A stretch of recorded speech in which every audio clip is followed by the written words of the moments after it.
En fyrst að þessu hagkerfi undirheimana á Íslandi. Hversu stórt það, hverjir eru þar? Í gær miðvikudag fór fram áhugaverður fundur á vegum félags viðskipta og hagfræðinga þar sem fjallað var þetta og Karl Steinar Valsson talaði þarna, hann yfirlögregluþjónn lögreglunnar á höfuðborgarsvæðinu. Ja, Karl Steinar, hvað að finna í hagkerfi undirheima Íslands? Hvað þar? Já, það nú stórt spurt. Það sem að ég var að nálgast í gær á þessum fundi sem ég nú að hrósa félagi viðskipta og hagfræðinga fyrir að boða til þessa fundar, að horfa á raunlega þennan þátt vegna þess að það raunverulega í alveg takt við það sem að menn hafa verið með ábendingar í Evrópu að fá yfirvöld, lögreglu og skattyfirvöld og fleiri til þess að skoða miklu betur raunverulega þennan þátt í brotastarfseminni, það að segja peningaþáttinn allan saman, grunnþáttinn í því og það sem ég var að gera var að útskýra aðeins fyrir mönnum þá breytingu sem hefur verið að eiga sér stað, kannski meiri svona aðeins dýpra heldur en við erum að gera öllu jafna, það að segja velta fyrir okkur svona nokkrum peningatengdum atriðum og ég var líka aðeins að koma eins inn á íslensku menninguna því tengt. Já. En þetta sem sagt, staðreyndin svo að það eru núna starfandi í Evrópu í kringum 5.000 skipulagðir brotahópar og þeir eiga það svona sammerkt að vera alltaf meira og meira að fóta sig í fleiri fjölbreyttari brotastarfsemi.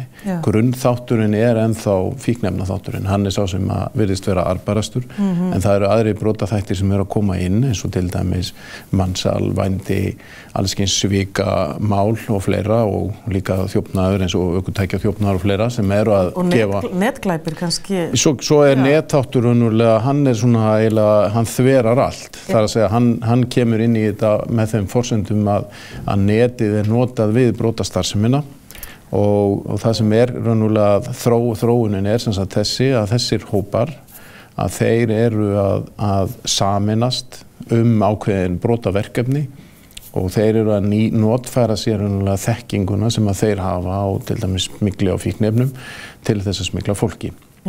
Og þeir að notfæra netin sín, þeir að notfæra það að ef við værum þeir sem stæðum fyrir brotahópum að þá við raunverulega að semja þetta svona gæti þess orðið samrunni á milli okkar brotahópa, bara eins og í fyrirtækjarekstri og ég var svona að spegla það við fyrirtækja umhverfið að þessar breytingar sem að verða í fyrirtækjarekstri þeir leiðist út í brotahópana líka, þannig að brotahópar í dag það að segja skipulagðir brotahópar í dag bara ansi nærri því sem fyrirtæki að reka. Þau að velta fyrir sér þetta bara business model og þeir semja raunverulega ákveðið greiðslu fyrirkomulag og þóknanir tengt því sem þeir að fara að gera og ef að verkefni þannig að það krefist einhver ákveðna sérþekkingar eins og til dæmis að brjótast inn í tölvukerfi sjónvarpsstöðvarinnar hér til þess að komast yfir greiðslur og fleira að þá ráðum við einhvern til þess sem sérgreiddur og þá hluti af því. Þannig að það þetta mótil sem að ég var að segja og svona civiliseraðar kannski þetta sem sagt og það sem ég vera að benda á þarna að þessi nýju brotahópar sem brotaverkefni, þau hrein viðbót við fíkniefnaþáttinn sem var alltaf. Þetta kemur raunverulega sem viðbótar þáttur og það talið að hagnaðurinn þetta aðeins skipta skoðanir það hvort við erum að tala hagnað eða hvort við erum að tala veltu og mikill munur á því en það verið að tala að umfangið allavega sé sem samsvarar 1% af landsframleiðslu og ef við speglum það við Ísland, það sem ég hef verið að velta upp, þá erum við að tala það að frá hruni hefur það breyst úr því að vera 16 milljarðar á ári upp í það að vera 26 til 28, aðeins eftir í hvernig við horfum á tölurnar fyrir 2018. Allavega við erum að tala geysilega miklar tölur. Sem undir radarnir. Og þannig að það sem ég var að segja það að við erum svolítið á tímamótum og höfum verið að benda á það og verið að breyta þessari nálgun lögreglu á því að ráða til okkar sérfræðinga til þess að skoða peningaþáttinn miklu betur og við erum byrjuð á því, við óskuðum eftir þessu við dómsmálaráðuneytið í fyrra og var mjög vel tekið og fengum auka fjárveitingu til þess að sýna fram á það að hvort að þessar tilgátur okkar væru réttar, að við myndum geta náð því að ná betur inn í fjármála hlutan. Já, af þessu, en þið hafið gert kyrrsett eignir? Við höfum gert það nú þegar, já. Í hve miklu mæli eins og Við höfum kyrrsett eignir upp á 70 milljónir nú þegar á fyrstu mánuðunum og við erum auðvitað bara rétt að byrja á árinu. Hvað eru það kyrrsettir? Það er ýmsar eignir, það eru húseignir og ökutæki og fleiri, lausafé og fleira sem við kyrrsettum tímabundið meðan rannsóknir í gangi og byggt á því að við teljum að það sé samofið einhvers konar brotastarfsemi. Já, hvað er umfangið mikið hér í dag? Hvað eru margir skipulagðir brotahópar hér á Íslandi? Hvað teljið þið? Við erum að telja að þeir geti verið alltaf því 20. Það er aðeins spurningin hvernig við veltum, ég myndi segja svona einhvers staðar 15 plus, alveg pottþétt. Það er líka það að það kannski þessi það er aðeins spurningin hvernig þú telur það alltaf vegna þess að stundum eru við kannski að vinna saman en stundum eru við með, ef við horfum á okkur tvö, við værum í þessum bransa þá værum við kannski stundum að vinna saman en stundum væri verkefni okkar algjörlega sjálfstæð. Hvað er þessir hópar að gera? Það er náttúrulega auðvitað fíkniefnaþátturinn er sá sterkasti. Hann er náttúrulega kannski mjög dóminerandi hér en það eru allskyns önnur svikamál sem eru í gangi. Það er auðvitað sem eru skipulögð svikamál? Já, það eru auðvitað vændisstarfsemi sem er í gangi. Það eru skipulögð svikamál sem að það eru til dæmis, það eru netbrot með ýmsum hætti, það er verið að brjótast inn í tölvufyrirtæki, ekki tölvufyrirtæki heldur verið að brjótast inn í tölvukerfi fyrirtækja. Meiri mæli, en verðið þið meira varir við vændið? Vændið er náttúrulega, já, vændið hefur náttúrulega verið að vaxa talsveit mikið og við höfum verið að vinna í raunverulega ákveðnum aðgerðum gegn því. Það er Hafið þið náð góðum árangri í því? Geturðu metið það? Ég veit ekki, við erum með hins vegar ýmislegt í bígerð í því til þess að nálgast það með aðeins öðrum hætti og það mun kannski birtast á næstunni hvaða hugmyndi við erum með tengt því. Þetta er líka náttúrulega bara svona sterkt samfélagslegt mál og mér finnst það vera raunverulega kannski svona, það er ein skilaboðin frá okkur er að fullt af þessum verkefnum er ekki bara einhver verkefni lögreglu. Að þau eiga sér miklu svona víðtækari samsvörun við samfélagið og samfélagið þarf líka eins að segja ok, þetta er eitthvað sem við líðum ekki. Förum aftur að tengingin með fátækt kannski til dæmis og eitthvað svoleiðis? Já, ekki endilega. Einhverju leyti kannski en ekki síður eins og ég var að segja að það er svolítið merkilegt að það var að koma núna geysilega góð samantekt frá ríkislögstjóra peningaþvætti og tengingar út af greining á stöðu mála í því sem ég hvet fólk til þess að kynna sér. Þar er til dæmis vakin athygli á því sem er svolítið sérstakt að það eru til dæmis ekki fasteignasalar, bílasalar og fleiri starfsstéttir, endurskoðendur, lögfræðingar tilkynna ekki nein undarleg viðskipti. Og það verðist vera allt í lagi hérna á Íslandi að þú gangir og kaupir þér hús og hluti af þínu framlagi 10 milljónir eða hvaða nú er startpakkin ef við horfum svona venjulegt fólk að þetta er allt sem að borga bara með reiðufé. Eða kaupir bíl fyrir einhverja 4-5 milljónir eða ef við tölum bara í svona normaltölum. Þetta er ekki tilkynningarskylt. Jú, það er það, en það er ekki, það er þessar reglur verið að breyta núna og kannski skerpa á því, tengt því að Ísland fékk náttúrulega frekar svona slæma útreið í peningaþvættisathugun.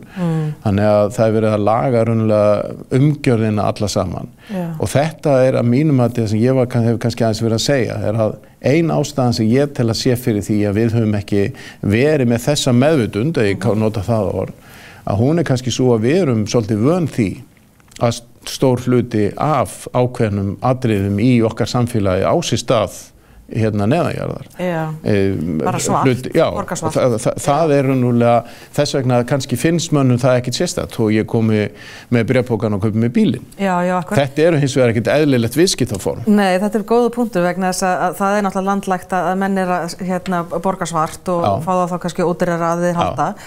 Og þarna eru náttúrulega vísbendingarnar þar sem að stóru viðskiptin fara fram. Já, og þetta er það sem við höfum verið að benda á að er mjög brýnt að breyta vegna þess að það náttúrulega alveg brotahóparnir vinna þannig að þeirra vandamál það að koma þessu lausafé fyrir. Akkurat, og þess vegna þeir að reyna að kaupa sér inn í fyrirtæki sem að þeir geta þá komið peningunum inn, en þá ertu náttúrulega farin að skekkja og rýra svo mikið samkeppnisþáttinn við hinn hefðbundu fyrirtæki. En hvað þeir að kaupa? Hvers konar fyrirtæki? Það allt sem að allt sem að það undir. Já, ég meina það náttúrulega það sem að kannski við erum að horfa á það að reyna að tryggja það að menn get ekki þvegið peningana sína inn í lögbundum rekstri. Bara einhver fatabúð eða sjoppa, sólbaðstofa? Það raunverulega engin takmörk fyrir því hvað þú ert sem að þú gerir, og þess vegna viljum við gera svolítið svona sterkar kröfur til þess að við hugsum aðeins upp á nýtt hvernig við höfum verið að gera þetta.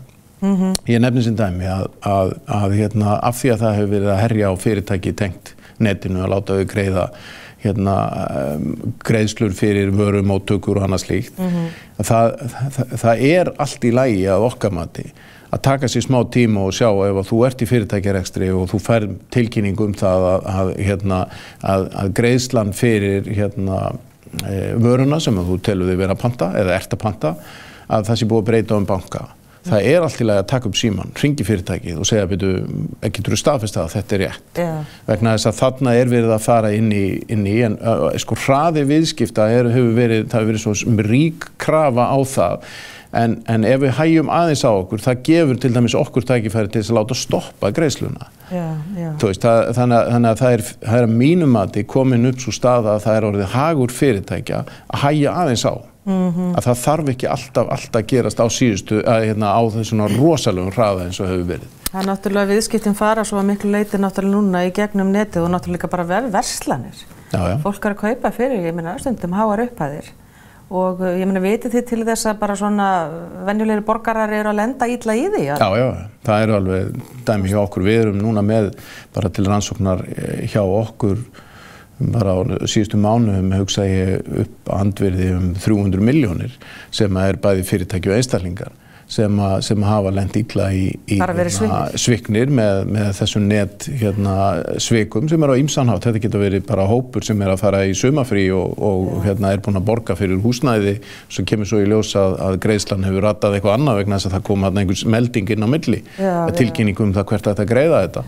Þannig að það fyrir einstaklinga að missa sumarfríið sitt út af 1 milljón króna millifærslu sem að fer á rangan stað, þetta náttúrulega verulegt högg. Þannig það að taka sér það aðeins meiri tíma, segirðu? Ég held að við eigum alveg að geta það. Hvert ert að borga? Já, og við þurfum aðeins að það kannski eitthvað sem við þurfum að temja okkur út af netinu, að hugsa með aðeins hættu vegna þess að bankastofnanirnar hafa ekkert mjög það þyrfti að vera smá hlé þarna á því þangað til greiðslan á sér stað sem að þú ættir að geta notfært þér auðvitað líka til þess að kanna hvort að það sé ekki alveg öruggt og allar þessar upplýsingar greiðslufyrirkomulagi séu réttar.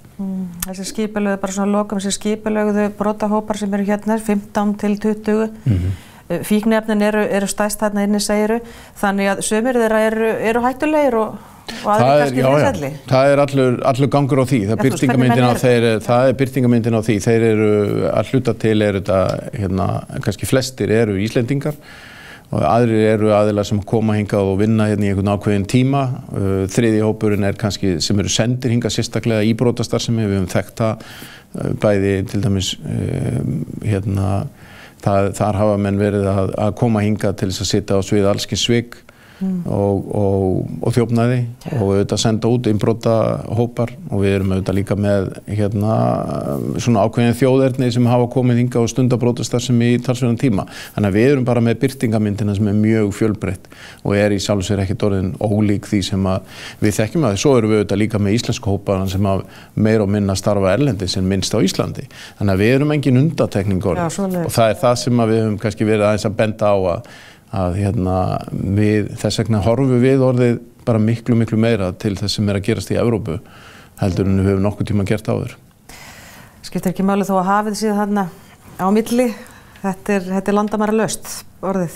Já, það það og okkar laust liggur ekki í einhverju einangrun í því. Vegna þess að við myndum aldrei ná neinum árangri án þess að vinna í samstarfi við önnur lönd. Það væri algjörlega, þá væri raunverulega flest vopn tekin úr okkar höndum. Já, þannig að hafa þetta sem bara greiðasta trafík á milli landa? Og það hjálpar? Já, sko, það sem ég að vísa til raunverulega þessi samstarfsþáttur okkar. Það að við tökum þátt í því sem verið að skoða og sjá og rannsóknum erlendis og við erum bara á fullu að gera það. Lítur að grundvallar atriði Karl Steinar Valsson, yfirlögregluþjónn lögreglunnar á höfuðborgarsvæðinu. Takk fyrir að koma hingað í 21. Takk sömuleiðis. Við vorum að tala hagkerfi undirheimana hér á Íslandi, sem sjálfsögðu hér eins og annar staðar. En við ætlum að fá að heyra af nýrri skýrslu Stígamóta. Guðrún Jónsdóttir verður hjá Sigmundi Erni. Við ætlum að tala spillivagnin og við ætlum að tala konu sem þjáðist af hrikalegum verkjum í 6 ár. Hún fór til Bandaríkjanna og leitaði sér lækninga. Engin lausn var hér heima. Við ætlum að heyra hvernig fór. Farið ekki langt.